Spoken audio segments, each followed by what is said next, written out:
Buenas tardes, licenciada Mayra Hualpa, compañeros y público en general. Como primer punto, le daremos la biografía de Gabriel García Márquez. Gabriel José de la Concordia García Márquez fue un escritor y periodista colombiano, reconocido principalmente por sus novelas y cuentos. También escribió narrativa de no ficción, discursos, reportajes, críticas cinematográficas y memorias. Nacimiento: 6 de marzo de 1927, Aracataca, Colombia. Fallecimiento: 17 de abril de 2014, Ciudad de México, México. Influenciado por Ernest Hemingway, William Faulkner, Fyodor Dostoyevsky. Cónyuge: Mercedes Barcha Pardo. Hijos: Indira Cato, Rodrigo García, Gonzalo García Barcha. Sus obras literarias son 100 años de soledad, Crónica de una muerte anunciada, El coronel no tiene quien le escriba, Del amor y otros demonios, Un señor muy viejo con unas alas enormes, entre otros. Pero en esta ocasión le daremos a conocer su obra literaria, El amor en los tiempos del cólera. Como siguiente punto, les haré conocer los integrantes que conforman este video. Ariana Leones, Helen Almachi, Naomi Congacha, Elkin Morales, Lady García, Yandri Bone, Alexis Rivera, Yulisa Camacho y mi persona. Mi nombre es Ashley Sánchez. Les daré a conocer la novela El amor en los tiempos del cólera, como autor Gabriel García Márquez. Comenzaremos con el capítulo 1. La novela comienza con la entrada de Juvenal Urbino a la casa de Jeremías de Saint-Amour. Se habían conocido a través del ajedrez. Ese juego permaneció como lo más significativo en su relación. Su amigo se suicidó con cianuro y también mató a su perro. Juvenal oye poco, es anciano y es el médico más antiguo y esclarecido de la ciudad. Mientras observa una partida de ajedrez inconclusa en la casa de Jeremías, encuentra un sobre cerrado y dirigido para él. Juvenal es un médico muy prestigioso en la comunidad y lleva una rutina muy organizada y estricta. Es un anciano que se niega a retirarse de la profesión. El domingo del suicidio de su amigo se dirige a una dirección que se encuentra anotada en la carta. La mujer le explica a Juvenal que Saint-Amour había decidido no llegar a la vejez, sino suicidarse al llegar a los 60 años. La muerte de Jeremías despierta en Juvenal los terrores por la muerte. Juvenal vuelve a su casa para una siesta antes del almuerzo de gala del doctor Lácides Olivela, pero encuentra un desorden en su hogar porque su loro ha escapado. Como no han podido atrapar al loro por 3 horas, Juvenal pide que llamen a los bomberos. De nuevo en su casa, descubren que los bomberos han causado estragos en la propiedad para atrapar al loro. Mi nombre es Lady García. Continuamos con el capítulo 2. Florentino Ariza no dejó nunca de pensar en Fermina Daza, aunque ella lo rechaza hace 51 años, 9 meses y 4 días. Florentino vive con su madre. Como no tiene muchos recursos, Florentino debe renunciar al colegio y comenzar a trabajar. Aprende rápido el sistema telegráfico y a tocar el violín. Un día le encargan que lleve un telegrama a Lorenzo Daza, padre de Fermina. Florentino va a su casa y le entrega el telegrama a este hombre gordo y de patillas rizadas. Ve a una joven leyéndole a una mujer adulta y ella lo mira también.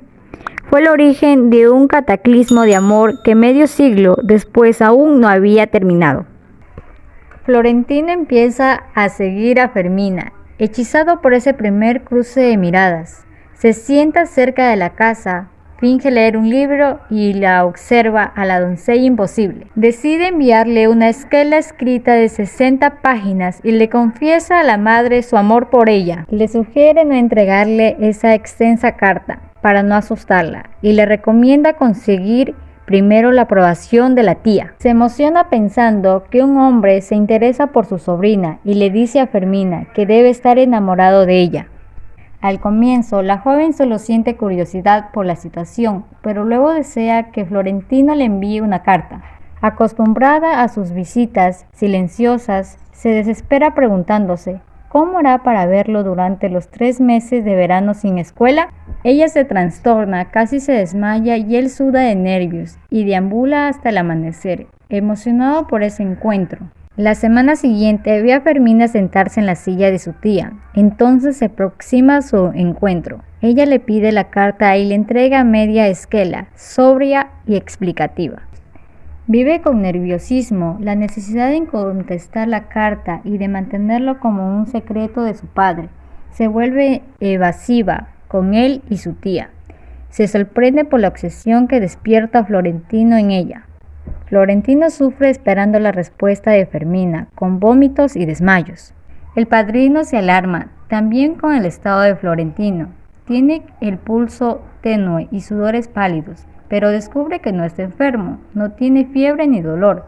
El padrino dice que comprueba que los síntomas de amor son los mismos de la cólera. Florentino empieza a fallar en su trabajo e en la agencia postal. No se queda sin empleo por el favor que le hace Lotario Tugut, quien lo consiguió ese trabajo. También lo lleva a tocar el violín en el coro de la Central y la fiesta Las Fondas del Puerto. Florentino no acepta porque es virgen y no quiere dejar de serlo hasta no tener relaciones sexuales por amor. Se encierra en las habitaciones a leer versos y folletines. Florentino escucha en el hotel varios secretos de Estado que en altos financieros confían a sus amores deprisa. Mi nombre es Jean Dribone. Continuamos con el capítulo 3. Comienza con el regreso de Juvenal Urbino a Cartagena, su ciudad de nacimiento, luego de una larga estadía en París estudiando medicina. Es un joven de 28 años, soltero y muy codiciado. Juvenal se adueña del consultorio de su padre e intenta imponer criterios médicos novedosos en el Hospital de la Misericordia, pero recibe resistencia de sus padres. En el hospital siguen vigentes varias supersticiones médicas. Juvenal se preocupa por el peligroso estado sanitario de la ciudad. El doctor Urbino es el tipo de hombre que Lorenzo quiere para su hija. Por eso se excusa por ella y la halaga frente al doctor. Beben varias copas de alcohol mientras conversan. Juvenal vuelve a su casa y vomita el exceso de alcohol consumido. Juvenal toca música en la calle, abajo de la casa de Fermina, para seducirla. Lorenzo le convida una copa como un candidato de matrimonio. Juvenal invita a Lorenzo al club social de allí, le enseña a jugar al ajedrez. Hildebranda Sánchez, prima de Fermina, llega a la casa a pasar las fiestas y el verano. Adquieren juntas el hábito de fumar a escondidas antes de dormir. El viaje de Hildebranda también ha sido impuesto por su padre para que olvide a un amor prohibido con un hombre casado. Hildebranda se dirige a la oficina del telégrafo para conocer a Florentino Ariza y para garantizar la correspondencia con su enamorado. Mi nombre es Naomi Congacha. Continuamos con el capítulo 4. Florentino ve a Fermina embarazada de 6 meses paseando con Juvenal. Le pide trabajo a su tío León, siglo XII, presidente de la Junta Directiva y director general de la Compañía Fluvial del Caribe. Sin embargo, es incapaz de escribir correctamente una carta comercial, porque siempre agrega sentimentalismos. No podía eludir su lirismo porque no dejaba de pensar en Fermina Danza, y nunca aprendió a escribir sin pensar en ella. El único objetivo de su vida es recuperar a Fermina. Florentino está tan seguro de que la recuperará que convence a la madre de acondicionar la casa para recibirla. Durante esta reconstrucción, Tránsito presenta los primeros síntomas de la enfermedad que luego la terminará matando. Lleva a sus amantes pasajeras al hotel, nunca a su hogar, porque quiere mantenerlo sagrado para Fermina. Florentino se enamora de una joven que encuentra en la calle. Bailan y se divierten como si fueran novios, pero antes de ir al faro, 2 cancerberos y una enfermera agarran a la chica, que se había fugado del manicomio donde ha decapitado a un guardián. En cambio, ella le pide un trabajo en la Compañía Fluvial del Caribe. 10 años después, Florentino intenta seducirla y ella le dice que es demasiado tarde. Siguen siendo amigos cercanos. Mi nombre es Ariana Leones, continuamos con el capítulo 5. Juvenal y Fermina se suben al primer globo aerostático del país. Transportan la primera correspondencia aérea. Desde el globo se ve la ciudad de Cartagena de Indias. Ven gente muerta desde el aire y les dicen que han muerto de cólera. Descubren que los cuerpos tienen tiros en la nuca y ante todo Juvenal comenta: pues debe ser una modalidad muy especial de cólera, dijo, porque cada muerto tiene su tiro de gracia en la nuca. Florentino los mira partir en el globo y reflexiona sobre el paso del tiempo y los cambios de Fermina. Florentino se vuelve cada vez más exitoso en su trabajo en la campaña fluvial del Caribe y accede a los mismos eventos sociales que Fermina. Piensa que la indiferencia de ella y en sus encuentros es un escudo a causa de su timidez, pero que ella sigue enamorada de él. Una noche, Florentino come en el mesón de Don Sancho y descubre que Fermina está en el mismo restaurante. La mira durante toda la noche a través de un espejo, en un ángulo en el que él podía verla reflejada en todo su esplendor. Desde esa noche, insiste al dueño del restaurante para que le venda ese espejo. 2 años después del retorno de Fermina, Florentino va al cine con Leona y ve que Fermina y Juvenal están sentados a su lado. Luego, Leona invita a Florentino a su casa a tomar un brandy. Él intenta seducirla por segunda vez, pero ella lo rechaza nuevamente. Florentino envejece, pierde el pelo y los dientes y comienza a usar sombrero para tapar su calvicie. A los 92 años reconoce Florentino como el único heredero de la compañía. Florentino es nombrado presidente de la junta directiva y director general. Finalmente, Florentino manifiesta pequeños síntomas por el paso del tiempo, pérdida del pelo y caída de los dientes, pero más significativo es como su búsqueda de amores pasajeros se pone en su pausa. Mi nombre es Yulisa Camacho. Capítulo 6. Comienza cuando Florentino encuentra en la entrada de su casa la carta de Fermina, llena de odio y furia.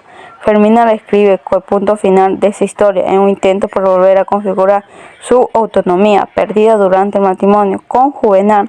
Hace una ceremonia en la cual prende fuegos a la casa de su marido.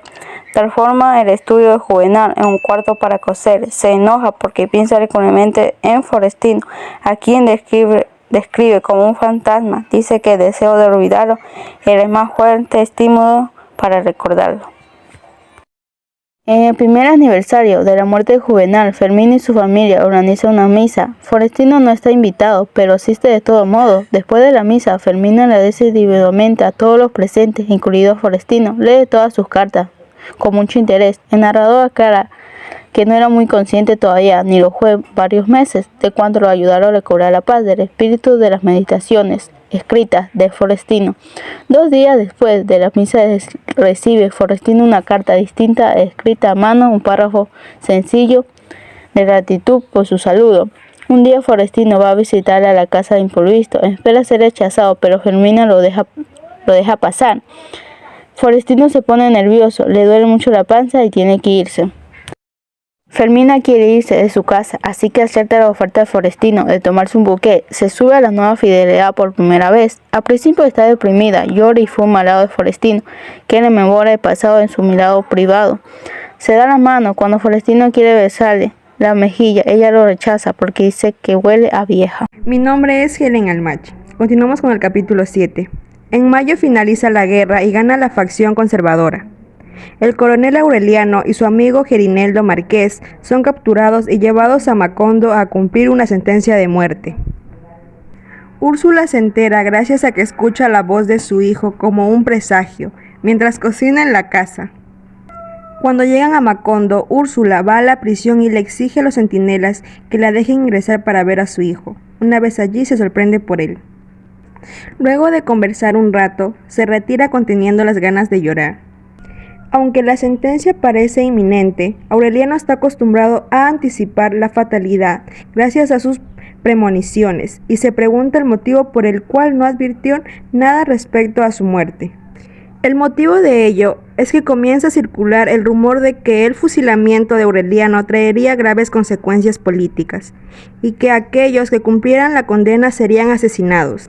Llega un aviso del gobierno presionando para que lo maten y los soldados sortean quién será el responsable de dar la orden. Sale elegido el capitán Roque Carnicero. La orden se presenta. José Arcadio, armado con una escopeta. La inmensidad del hombre le hace pensar que Roque Carnicero, que es un enviado de la divina providencia, y en lugar de fusilar a Aureliano, se cambia a su bando y juntos dejan Macondo para liberar al general revolucionario Victorio Medina, condenado en Riohacha. Descubren que el general ya fue fusilado y proclaman a Aureliano jefe de las fuerzas revolucionarias. Lo único seguro es que le proclama nuevamente la guerra total al régimen. Úrsula recibe en su casa a la viuda de su nieto, Santa Sofía de la Piedad. Para entonces, Sofía ya había parido otra vez un par de gemelos. Úrsula bautiza a los niños José Arcadio II y Aureliano II, y al mayor le pone Remedios, pese a la última voluntad de Arcadio. Un año después de la fuga del coronel Aureliano, se oye un disparo en la habitación donde descansaba José Arcadio y su hermano. La mujer hace el camino inverso, siguiendo la sangre hasta llegar al cuerpo sin vida de su hijo. En ningún momento encuentran al responsable ni el crimen ni el arma, aunque sospechan de Rebeca. Ella dice no haber visto a nadie. Tampoco encuentran motivos para culparla, ya que Rebeca lo amaba. Durante años, el olor a pólvora del disparo sigue presente en el hogar de Rebeca y en el cementerio donde entierran el cadáver. Un día, el coronel le pide a Pilar Ternera que le tire las barajas y le dice que debe cuidarse la boca. 2 días después, lo envenenan con un café, pero se salva gracias a los cuidados de Úrsula. A partir de entonces, Gerineldo comienza a visitar regularmente la casa de los Buendía. Primero lo hace para instruir al joven Aureliano, José en las armas, luego para charlar con Úrsula. Al igual que con Pietro Crespi, la relación entre ellos se fortalece y todo indica que van a casarse, pero cuando él se le declara, Amaranta lo rechaza.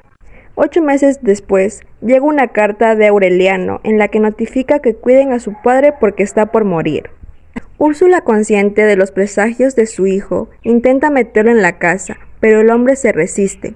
Para entonces, el fantasma de Prudencio Aguilar es la única persona con la que comparte el tiempo José Arcadio Buendía. Prudencio lo limpia, lo alimenta y le transmite las noticias de Aureliano.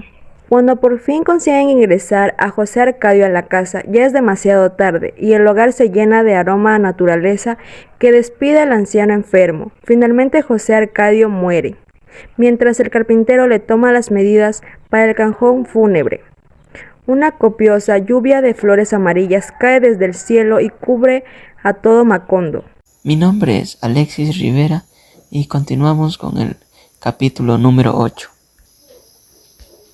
Mientras observaba a Aureliano José afeitarse por primera vez, Amaranta nota que se ha transformado en un hombre, desde que Pilar Ternera se lo entregó para que termine de criarlo. Ella tiene la costumbre de bañarse junto con el niño. Sin embargo, lo que al principio parecía algo muy inofensivo, ahora perturba mucho a Aureliano José, quien se obsesiona con la belleza de su tía. Por la época en que Amaranta rechaza a Gerineldo Marqués, Aureliano José se toma la costumbre de ir a dormir con su tía todas las noches. Una de noche de aquellas, la tía y el sobrino consumen la tensión que viene quejándolos desde hace tiempo.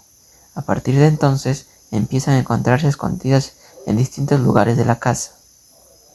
Una tarde, Úrsula casi lo descubre en el granero.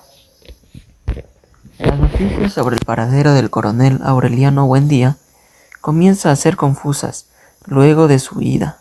Cada día Úrsula se entera de que su hija se encuentra en un país distinto. Muchas de estas noticias las comparte con el general conservador José Raquel Moncada, que ahora cumple el papel de alcalde de Macondo. Aunque pertenecen a bandos opuestos, Moncada y Aureliano lograron construir una relación amistosa. Mientras el coronel estaba en Macondo, aún en los periodos más complicados de la guerra. Ambos hombres se reunían en forma pacífica para intercambiar prisioneros y pensar conjuntamente estrategias para resolver los conflictos del mundo humanitario. Pasa el tiempo y Aureliano José deserta del ejército y vuelve a Macondo, hecho un hombre y dispuesto a casarse con su tía, aunque ella lo rechaza por temor a concebir hijos con cola de puerco. Comienzan a encontrarse nuevamente a escondidas. Luego de un tiempo, Amaranta termina echándolo para siempre de su habitación. A partir de entonces, Aureliano José deja de aparecer en la casa y comienza a frecuentar a Pilar, Ternera. A diferencia de Arcadio, él sí es consciente de que ella es su madre. El coronel Aureliano revisa los títulos de tierra de Macondo y se entera de la estafa que realizaron su hermano y sobrino en su ausencia. Antes de anular los títulos de propiedad, se dirige a la casa de Rebeca para avisarle de su determinación, pero la encuentra consumida por el luto y acompañada solo de recuerdos. Los juicios de guerra comienzan en Macondo y uno a uno terminan fusilando a los prisioneros conservadores. Cuando llega el turno del general Moncada, Úrsula intenta detener a su hijo para que no mande a fusilarlo, pero él se muestra frío y distante. Antes de cumplir la sentencia, el coronel visita a su amigo encarcelado e intenta justificar su accionar diciendo que no es él quien lo mata, sino la revolución. Ante ello, Moncada lo insulta y le dice que lo que más lamenta es que Aureliano haya dejado de lado sus intenciones humanitarias para transformarse en el dictador más despótico y sanguinario. Mi nombre es Elkin Morales, continuamos con el capítulo 9. El coronel Aureliano Buendía se mantiene al tanto de la situación política que sostiene con Gerineldo Márquez, ahora jefe civil y militar del lugar. Gerineldo pasa su tiempo libre en compañía de Amaranta, a quien se le sigue proponiendo una y otra vez pese a sus rechazos. Aurelio convoca a una asamblea de rebeldes para tratar la organización de la guerra. En ese momento, un capitán sugiere que deben matarlo para evitarse problemas, y Aureliano permite una emboscada en la que lo ejecutan. Cuando por fin a Macondo a todos les cuesta reconocerlo completamente tapado por mantas, no solo el interés por la guerra, sino también el sentido de la vida, parecen haberlo abandonado. La soledad lo domina por completo. Días después, Aureliano realiza en Macondo una comisión de guerra para discutir una acción de ataque. Pretenden renunciar a la lucha contra el clero para obtener el apoyo del pueblo católico. Sin embargo, el coronel accede a firmar las peticiones. Consternado, Gerinaldo Márquez le dice que lo suyo es una traición y Aureliano lo condena a muerte. Luego de pasar una larga noche en la que intenta sacarse el sentimiento de soledad de encima y evocar sin lograrlo momentos felices de su pasado, el coronel Aureliano se presenta en la ejecución para salvar a su amigo. Ahora su intención es forzar no la victoria sino el fracaso de los liberales, pero bajo condiciones que sean favorables para ambos bandos. Meses después regresa a Macondo para firmar el armisticio de que daría el punto final a la guerra. Sin embargo, Aureliano parece extraviado en su propia soledad. Un día, luego de advertir la decepción de su madre, se disculpa. Perdone, que es esta guerra que ha acabado con todo. Al finalizar se dirige a la tienda que le habían dispuesto para descansar y allí se dispara a sí mismo en el pecho. En ese momento percibe el suceso como una señal de la muerte del coronel Aureliano y luego de observar por la ventana se encuentra con el fantasma de su marido en el castaño del jardín. Pone fin a los numerosos duelos superpuestos que vestían a las mujeres de la casa de negro. Vuelve a hacer sonar la pianola de Pietro Crespi e impulsa a trabajar a los soldados del gobierno que custodian a Aureliano en los asuntos domésticos. Uno de ellos se obsesiona tanto con Remedios, la bella, que en el día de Año Nuevo aparece muerto de amor junto a su ventana. Como último punto tenemos el análisis crítico. Literal A. Un drama basado en la realidad. Fermina Daza, Florentino Ariza, Juvenal Urbino son personajes totalmente imaginarios, pero parte de su vida y muchos de sus actos son de personajes reales que hemos conocido. Por ejemplo, los amores de Florentino Ariza y Fermina Daza. Tan desgraciados en los primeros años, una copia literal minuto a minuto. Literal B. Florentino Ariza, amante en un mundo irreal. Todo el concepto de amor de Florentino Ariza es idealizado en el amor en los tiempos del cólera. Tenemos la impresión de que Florentino tenía un concepto del amor totalmente ideal que no corresponde a la realidad.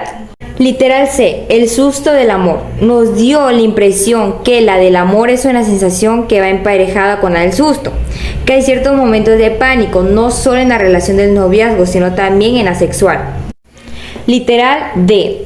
Un personaje principal sin nombre. Pensamos que Florentino Ariza es muy egoísta, como todos los hombres, y en cuanto a Fermina, pensamos que se volvió más burguesa de lo que creía. Eso la cambió y la volvió muy pretenciosa. Solo lo entendió cuando era muy vieja, cuando accedió a embarcarse. Para ello tuvo que romper con toda su vida, pero existe otro personaje importante que no tiene nombre. Es la sociedad del Caribe. Sus prejuicios y supersticiones son costumbres anticuadas. Eso es lo que realmente conduce toda la historia. Literal E. La existencia innecesaria de la mamá de Fermina. Una de las experiencias más emotivas que hemos tenido como analíticos tiene que ver con todo esto. Pasó en el amor en los tiempos del cólera con la familia de Fermina Daza. Cuando ella era una niña, estaba creando su vida dentro de la casa donde vive con su padre y su tía solterona. Estaba trabajando en el primer borrador. Ya tenía la niña, el padre, la tía y su mamá. Pero su mamá siempre nos pareció un personaje innecesario. Simplemente no sabía qué hacer con la madre. Cuando estaban en la mesa podía ver la cara del papá perfectamente, podía ver las caras de la niña y la tía perfectamente, pero la cara de la mamá siempre la vimos borrosa. Literal F. El tiempo detenido de los latinoamericanos. Hay un personaje en la novela que celebra el cambio de siglo en un viaje en globo, una aventura muy peligrosa. Un periodista se acerca al personaje y le pregunta: si usted perece en esta aventura, ¿cuáles serían sus últimas palabras? Y él respondió: mis últimas palabras serían que creo que este siglo cambia para todo el mundo, menos para nosotros. A partir de esta declaración se establece algo así como una tesis que trató de demostrar en la novela, y es que los latinoamericanos seguimos arrasando el siglo XIX a través del siglo XX, sin disfrutar ninguna de las ventajas de este último. Literal G. Amores eternos. Este libro fue un placer para nosotros. Hubiera podido ser más largo, pero tuvimos que medirlo, ya que hay tanto que decir sobre la vida de estas dos personas que se aman. Es algo infinito. Además, teníamos la ventaja de conocer el final de antemano, porque el final era un problema. Hubiera sido de mal gusto si uno o incluso ambos personajes hubieran muerto. Lo más maravilloso para nosotros era que ambos pudiesen amarse para siempre. El lector puede consolarse al saber que el barco con los amantes continuará su viaje yendo y viniendo, no solamente por el resto de su vida, sino eternamente. Literal H. Barranquilla, Santa Marta y Cartagena, las ciudades escogidas. Son ciudades imaginarias que tienen elementos de 3 ciudades del Caribe colombiano. Hablemos Barranquilla, Santa Marta y Cartagena de Indias, que están muy cerca unas de otras. El Caribe colombiano se parece más al Caribe venezolano y a todo el resto del Caribe que al resto de Colombia. Más que la geografía o la reconstitución histórica de la ciudad, nos interesaron las costumbres de la época en esa región precisa. Gracias por llegar al final del video y prestar atención en esta novela que es tan romántica y interesante. Para más contenido, activa la campanita, dale like y suscríbete.